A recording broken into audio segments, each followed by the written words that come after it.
Complacido se encuentren una vez más por acá en esta clase virtual dirigida a mis alumnos de la Universidad Central de Venezuela en la asignatura Derecho Penal Especial, Derecho Penal 2 y al público en general.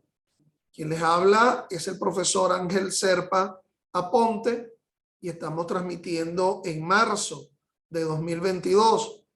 En la sesión de hoy nos convoca un análisis de los delitos de secuestro y extorsión en Venezuela a partir de su especial ley. Disertación esta que va a ser dividida en dos partes, a la cual en la segunda parte ingresarán con la misma coordenada con la cual ingresaron los que se encuentran ahorita vía Zoom a la primera.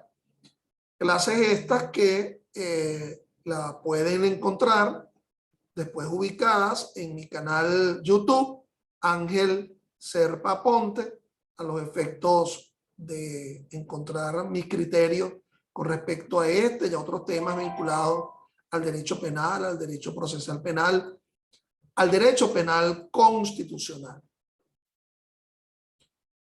Hoy nos convoca entonces un par de delitos, dos delitos que tradicionalmente estaban presentes en la ilicitud penal ortodoxa, es decir, se encontraban tipificados en el Código Penal.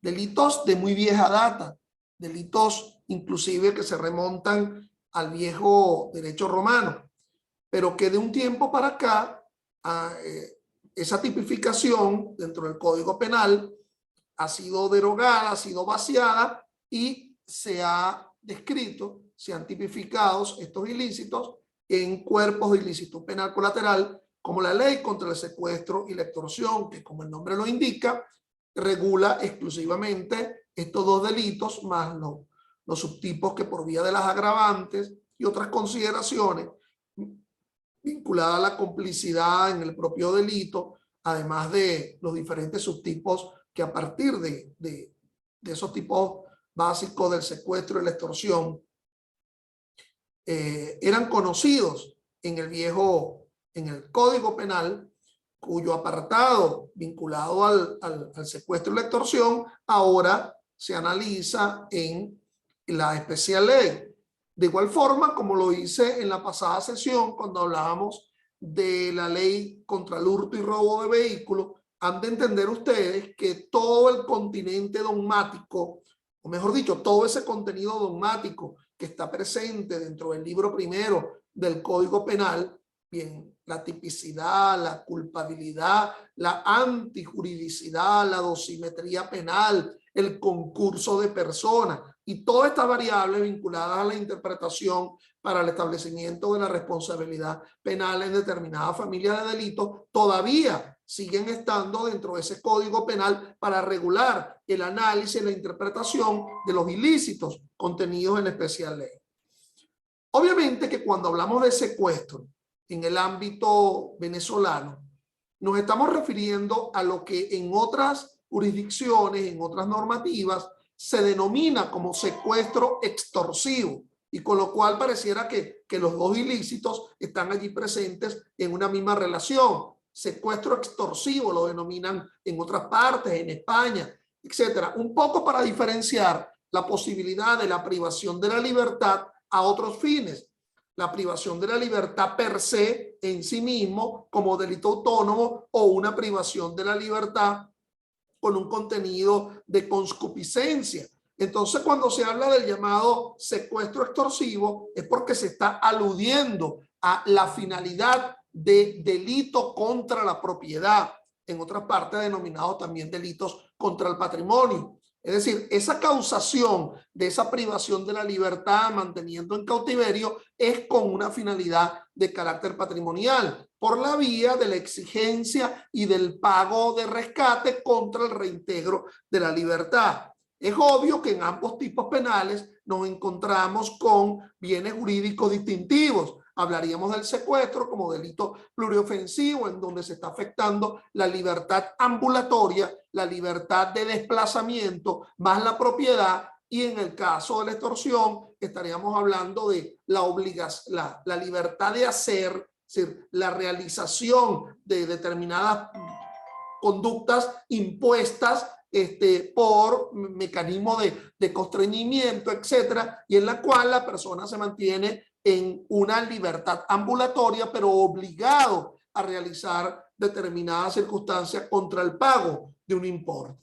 Entonces, bueno, también esa extorsión, aquella famosa fórmula del chantage, que se ve en el ámbito francés, el chantaje, está allí presente en los elementos, pero de igual forma es muy criticable la manera como hay una especie de hemorragia descriptiva dentro del supuesto de hecho de ambos tipos penales del secuestro y la extorsión, y en la cual esa incorporación, ese añadido de elementos descriptivos a veces nos cuesta un tanto confundir esos tipos penales con otras figuras, como por ejemplo el robo agravado y otras figuras por el añadido de elementos en ese supuesto de hecho.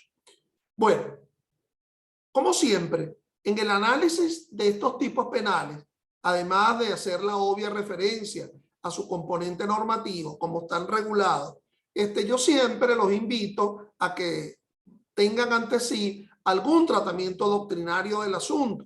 A mí este libro, realizado por el profesor Alejandro Rodríguez Morales, que se denomina Ley contra el Secuestro y la Extorsión Comentada, ya tiene más de 10 años, publicada por Ediciones Paredes en Venezuela. Me parece un texto bien interesante, en donde el profesor Alejandro Rodríguez hace el análisis, digamos, exegético de cada uno de los subtipos, de los tipos que están presentes, no sin ahondar en las críticas frente a la descripción de estos supuestos presentes en la ley contra el secuestro y la extorsión. Entonces, a mis alumnos, pues particularmente, así como se los dije en materia de el hurto y robo del vehículo automotor, que estudien esto en la específica ley, la ley contra el hurto y robo de vehículo automotor. Ahora nos encontramos con la ley contra el hurto, la ley contra el secuestro y la extorsión, a lo cual, o frente a la cual, vamos a ir abordando cada uno de los tipos y subtipos. En primer lugar, vamos a, conforme a la ley contra el secuestro y la extorsión, a encontrarnos con la figura del secuestro. Ese llamado secuestro extorsivo, que se conoce así en otras realidades, en perjuicio de la propiedad y de la libertad ambulatoria. Él está tipificado en el artículo 3 de la ley contra el secuestro y la extorsión. Veamos su encabezado.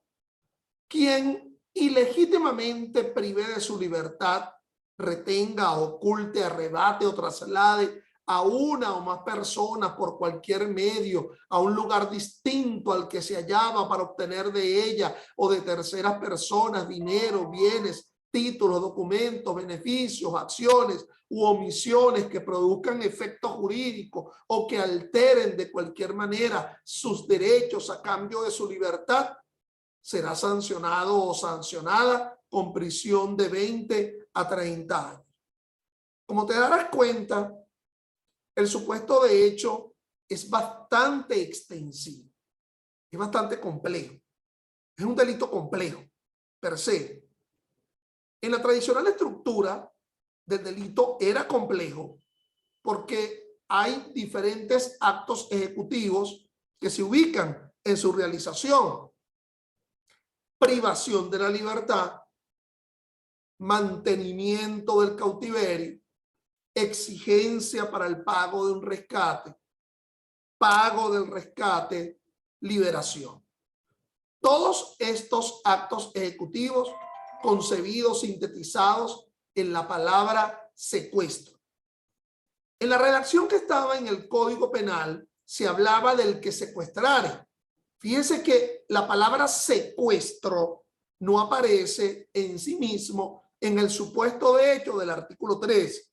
Aparece nominando el artículo 3, y aquí el legislador penal sustantivo colateral utiliza en técnica legislativa la nominalidad del delito, como no lo hace el Código Penal. En el Código Penal, recuerden que se describe, se nominan familias, títulos, capítulos de delito, pero el delito per se no se denomina.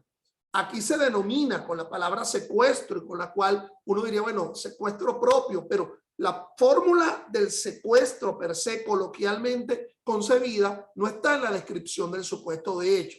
Más bien, hay una pluralidad de verbos rectores. Entonces, vamos a ir analizando quién, en primer lugar, el agente, el sujeto activo, el perpetrador, sería cualquiera. No se cualifica o no se califica ese sujeto activo.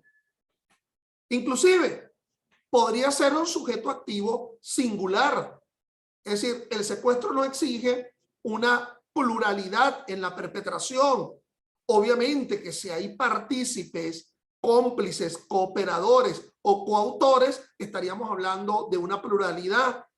Pero esto lo digo porque por ahí se habla que, definitivamente no es que se habla, está presente en la ley contra la delincuencia organizada y el financiamiento del terrorismo, la existencia del secuestro como un delito de delincuencia organizada bajo el acápite de que puede ser realizado por muchos.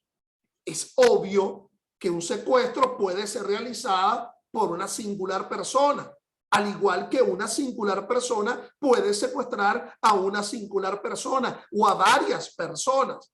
Es decir, el secuestro no exige necesariamente una pluralidad.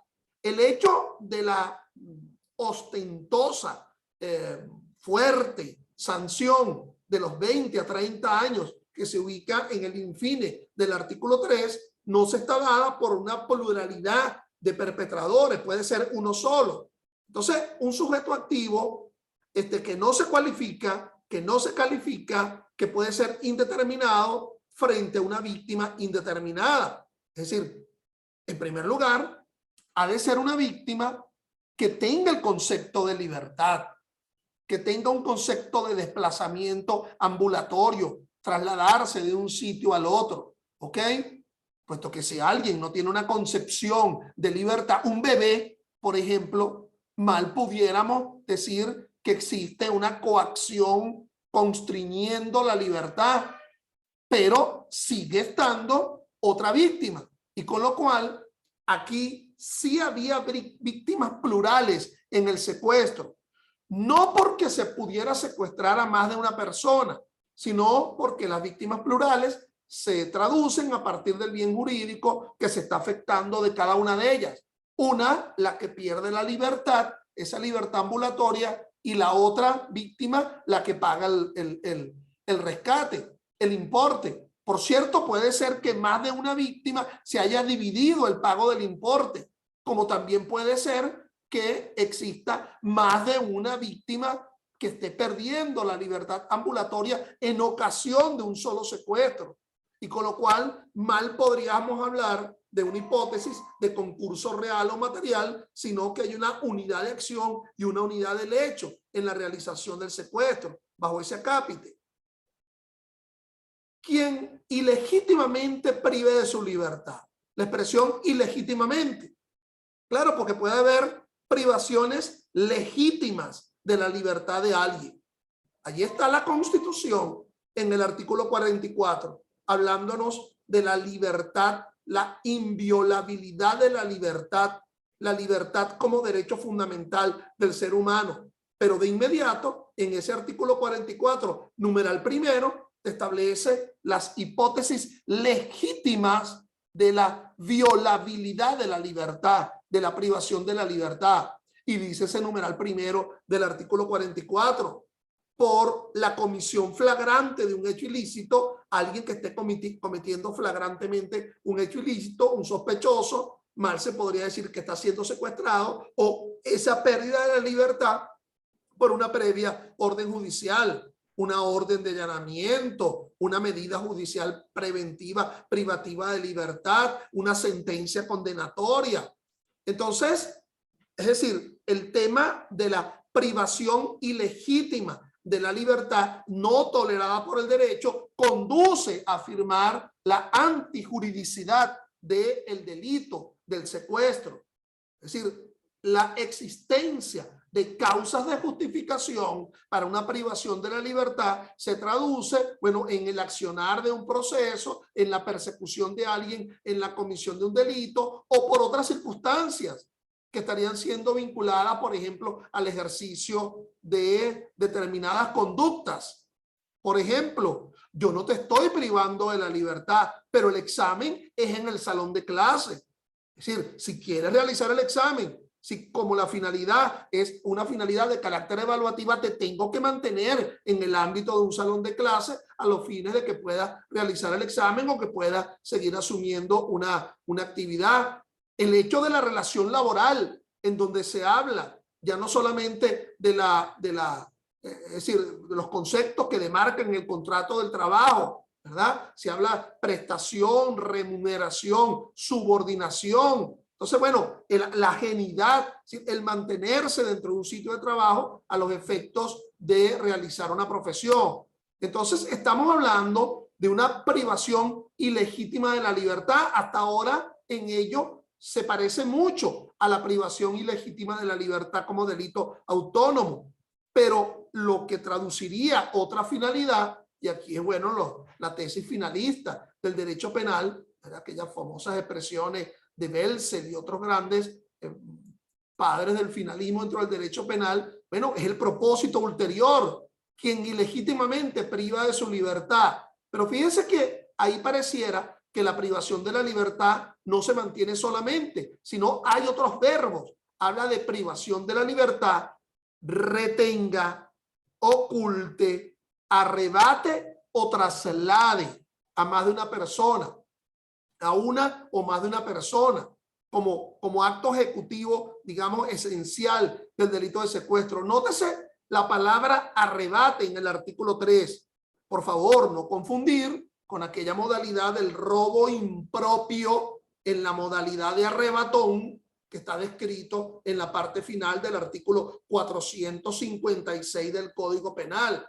Aquí, allá, el arrebatón se traduce en una violencia contra una cosa. Aquí, el arrebatar a alguien sería una privación violenta, intempestiva de la libertad. Es decir, inmediata, el factor de restar defensa por la manera intempestiva en la cual se está asumiendo esa privación de la libertad, conduce a una noción de arrebato. Profesor, y dentro de ese nivel tan amplio de pena, entre un límite inferior y un límite superior, límite inferior de 20 años y límite superior de 30 años, siendo que el término medio exigido obviamente sería de 25 años. Eso de el término medio como una circunstancia de orden público a partir de lo que establece el artículo 37, ¿tendría algo que ver el término medio hacia el límite superior o el término medio hacia el límite inferior en atención al verbo rector del tipo, a cómo se está ejecutando? Ojo, no estoy hablando de los problemas de los agravantes, que ya veremos los agravantes específicos que hay con el secuestro, sino hablo sin agravante alguno, es decir, en la sanción del delito de secuestro propio, artículo 3, mi criterio es que sí. Es decir, si existe un arrebato de la persona de forma violenta para privarle la libertad, para generar ese delito permanente, es complejo porque está siendo referido por una serie de actos ejecutivos y es permanente porque se mantiene en el tiempo. Obviamente no cesaría la permanencia del delito del secuestro, sino hasta que se logre la liberación. A pesar que el legislador establece que se perfecciona con la simple privación de la libertad, aun cuando no se haya dado la exigencia del rescate, como vendrán a renglón seguido del párrafo siguiente de ese artículo 3 que define el secuestro propio. Entonces, por cualquier medio, es decir, priva de la libertad, retenga, oculta, arrebate o traslade a más de una persona por cualquier medio, bien sea manejando un vehículo, bien sea tomándolo por el brazo, bien sea a través de una fórmula de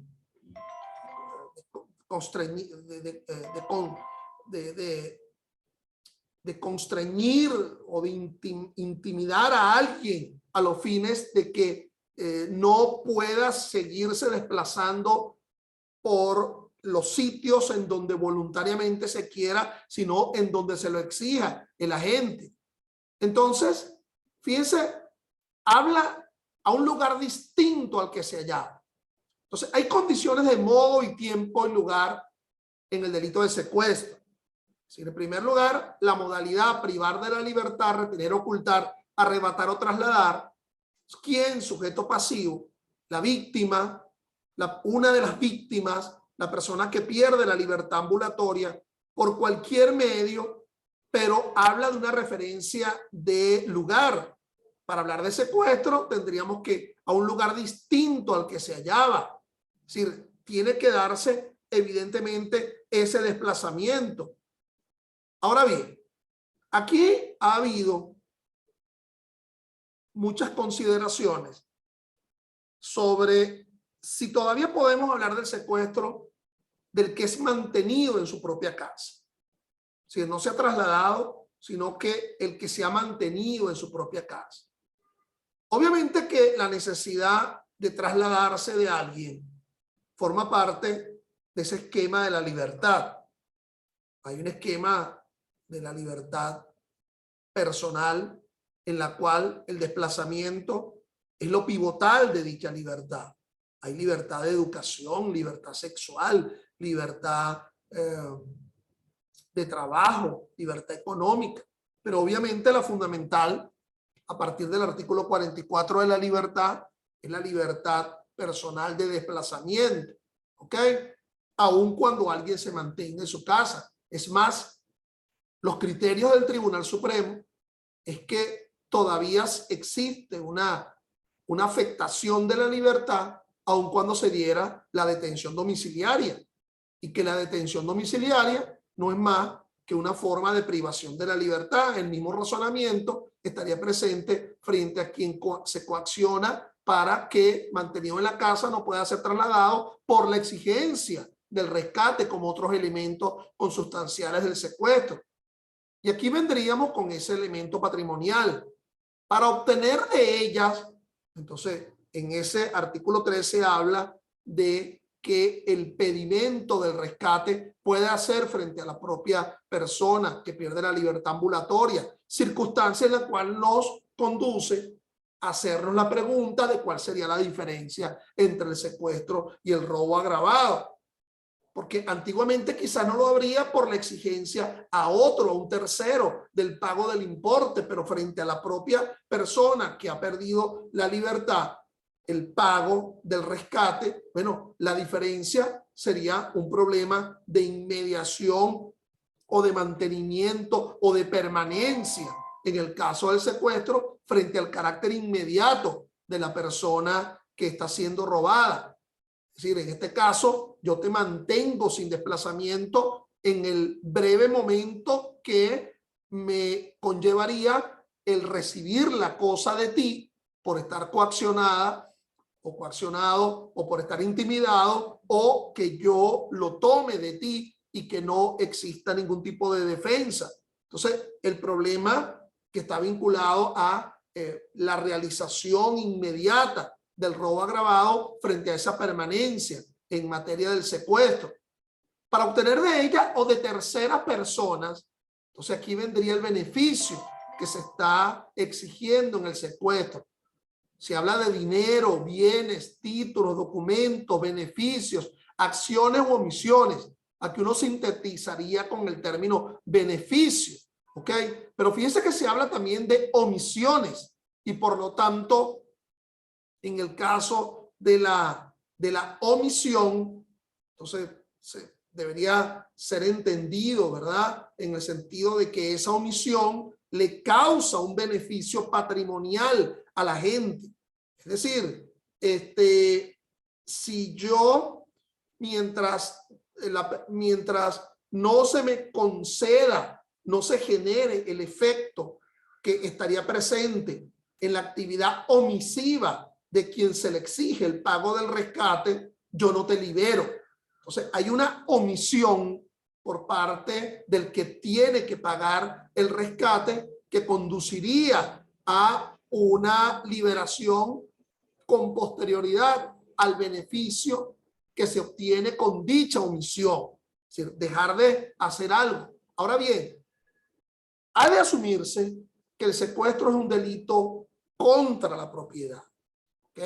Fundamentalmente, un delito contra la propiedad, para no confundir con esa otra fórmula que se denomina el robo de documento, por ejemplo, que está presente en el artículo 457 del Código Penal, en donde en realidad no se trata solamente del robo del documento, sino de obligar a suscribir el documento o romper o destruir el documento que está generando un perjuicio, pero siempre en una relación inmediata.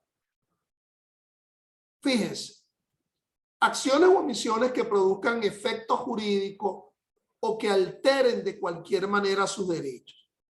En este andamiaje tan amplio que produzcan efectos jurídicos que alteren de manera sus derechos, pareciera que no se circunscribe al ámbito patrimonial, pero la jurisprudencia y la doctrina han querido, por lo menos en lo que atañe a este secuestro propio, estarlo vinculado a un perjuicio de contenido patrimonial, para diferenciarlo, por ejemplo, en lo que establecería el artículo 5 de la especial ley con secuestro político, con una finalidad ulterior que no sea necesariamente una finalidad patrimonial.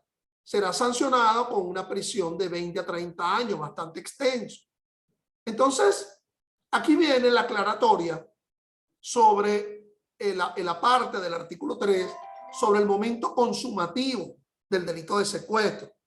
Incurrirá en la misma pena cuando las circunstancias del hecho evidencien la existencia de los supuestos previstos en este artículo, aun cuando el perpetrador o perpetradora no haya solicitado a la víctima o tercera persona o obtenido de ella dinero, bienes, títulos, documentos, beneficios, acciones u omisiones que produzcan efectos jurídicos que alteren de cualquier manera sus derechos a cambio de la libertad del secuestro o secuestrada.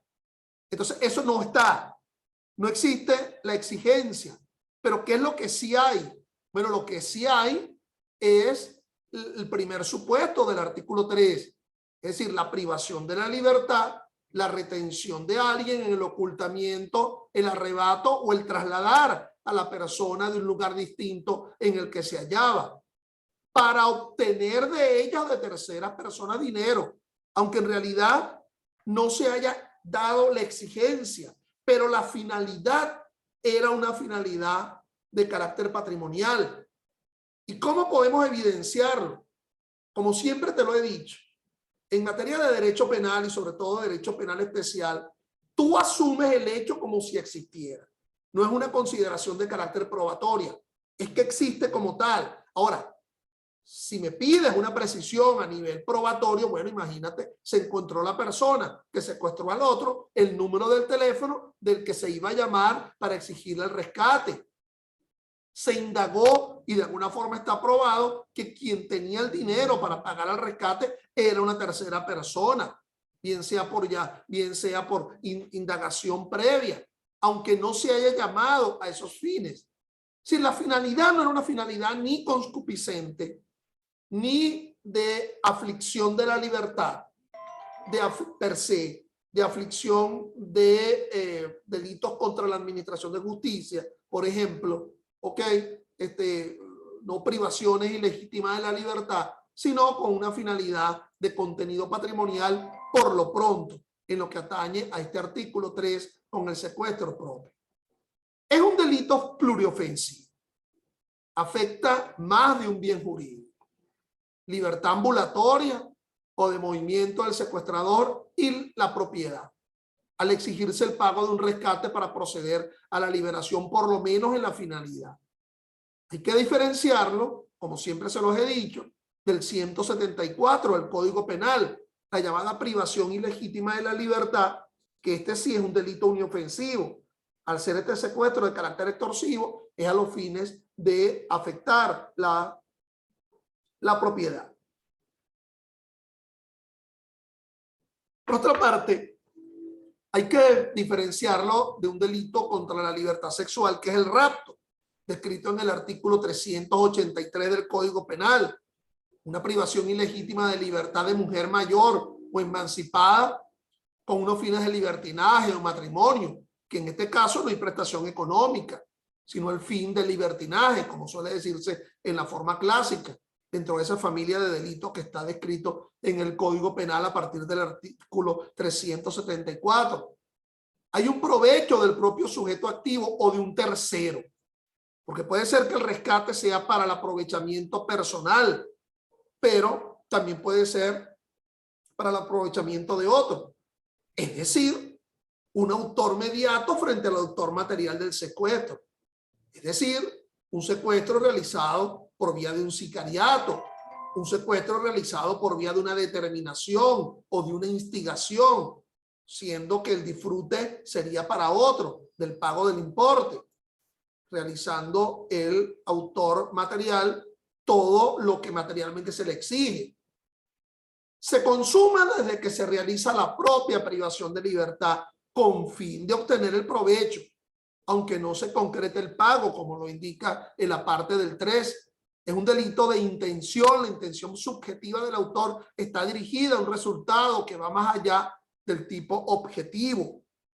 Es decir, se requiere una intención adicional a la exigencia del rescate o la obtención del provecho injusto con perjuicio ajeno.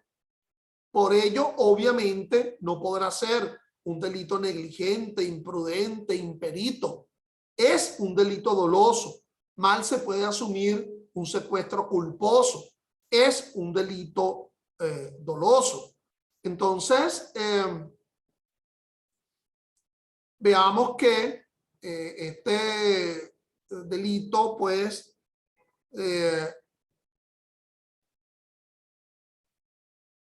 puede darse posiciones encontradas en lo que atañe a la doctrina en el tema de la consumación del secuestro, pero yo creo que está bien clara la definición que alude pues normativamente ese artículo 3 de la ley contra el secuestro y la extorsión. Fíjense, aquí la privación de la libertad del sujeto pasivo se hace con una intención de obtener una prestación. La doctrina ha venido asumiendo que la diferencia con el robo es que se atenta contra la libertad porque el sujeto activo constriña al sujeto pasivo a que le entregue un objeto mueble o a tolerar que se apodere de este, como lo establece el 455 del Código Penal. Es decir, el perpetrador toma directa y concomitantemente lo que desea apoderarse, concomitantemente, todo contemporáneamente, coetáneamente, en el mismo momento. Hasta ahora esa era una manera de explicar esa diferencia. El problema es cuando el tipo penal en el artículo 3 incorpora la concesión del rescate de la propia persona que se encuentra privada de la libertad, con lo cual ello nos aúna a ejercer una calistenia intelectual en tratar de establecer esa diferencia. Un bebé difícilmente puede ser sujeto pasivo de un robo, pero sí podría ser sujeto pasivo del secuestro en lo que atañe a la exigencia del rescate, aunque ese bebé no tenga la noción de libertad ambulatoria. Obviamente es un delito de resultado. Aunque no se haya dado la exigencia del rescate, sí se requiere la verificación de la privación de la libertad. Es un delito de resultado. Es obviamente plurisubsistente, como lo he dicho. Otros hablan del delito complejo, ya que puede ser fraccionado. Por ello es que cierta doctrina no admite la tentativa, admite la tentativa, aunque no la frustración. ¿Por qué no la frustración? Bueno, porque se perfecciona con la simple privación de la libertad, aunque se haya frustrado la exigencia del pago del rescate o que la liberación haya sido como consecuencia no del pago de un rescate, sino de una actuación policial tendente a liberar al que ya está secuestrado, con lo cual la tentativa es posible, realizar actos tendentes a, aunque por causa independiente a la voluntad de la gente, no se pudo realizar el secuestro. Oye, en ese momento, cuando ya nos encontramos presto a privarle la libertad a alguien, en ese momento, y ya se conocía ya se había hecho el contacto y todo lo demás, bueno, recibió una llamada ese alguien que iba a ser secuestrado y logró irse por otra vía, a pesar de que ya se había asumido una relación directa a los fines de privar esa libertad. Claro, evidentemente como un tema de prueba. Tentativa. Salimos de los actos preparatorios. No solo es la compra del arma, del fuego. Se apunta, se invita a entrar en el carro, pasa la patrulla y evita la continuación del delito. Con lo cual la tentativa es posible. Entonces lo maniataron, lo montaron en el vehículo, en el camino hacia el galpón, son interceptados por la policía. Allí hay un secuestro consumado, porque como lo dice la parte del 3, aunque no se consiga el propósito. Entonces, bueno, ello como elemento fundamental frente al delito de secuestro propio, descrito en el artículo 3.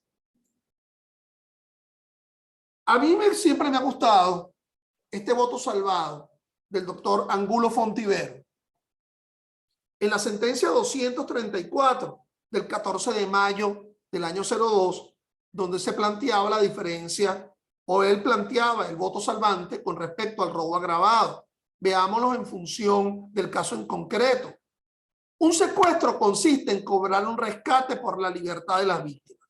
Es indiscutible que los secuestradores planearon cobrar el rescate en la joyería, mientras algunos retenían a sus víctimas en el hogar de la familia e impedirían pedir auxilio a la policía, porque de lo contrario habría que aceptar el imposible o el absurdo de que primero dejarían en libertad a la familia y al vecino y después se irían a robar la joyería. Así que confundir los delitos de secuestro y robo no tiene el menor asidero jurídico y es buscar la cuadratura del círculo jurídico penal. En la previsión típica del robo no existe en absoluto el rescate.